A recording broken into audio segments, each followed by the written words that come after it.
Hello my lovely viewers, আজকে আমি তোমাদের বানিয়ে দেখাবো মাছের ডিম এবং তেলের একটা অনবদ্য রেসিপি।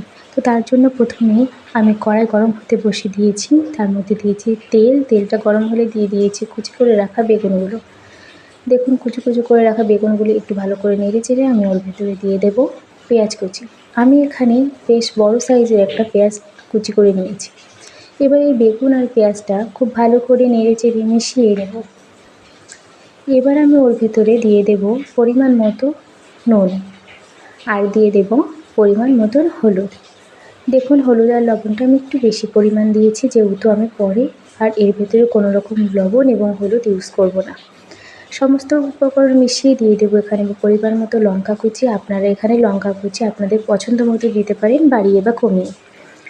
এবার এই সমস্ত উপকরণ খুব ভালো করে নেড়ে চেড়ে মিশিয়ে নিয়ে আমি দিয়ে দেব মাছের তেল আর ডিম।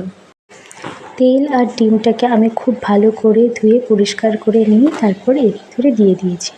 এবার আমি এই সমস্ত উপকরণ খুব ভালো করে নেড়ে চেড়ে মিশিয়ে আমি এটাকে ভেজে নেব। দেখুন এটা করতে কিন্তু খুবই কম সময় লাগে। দেখুন আমার খুব কম সময়ের মধ্যেই দেখুন সব কিছু কেমন করে মিশে গেছে। এর ভেতরে বেগুন আর ডিম, পেঁয়াজ সমস্ত উপকরণ খুব ভালো করে মিশে গেলেই আমার এই রান্নাটা কিন্তু পুরোপুরি রেডি। দেখুন এটা খেতে কিন্তু খুব অসাধারণ লাগে।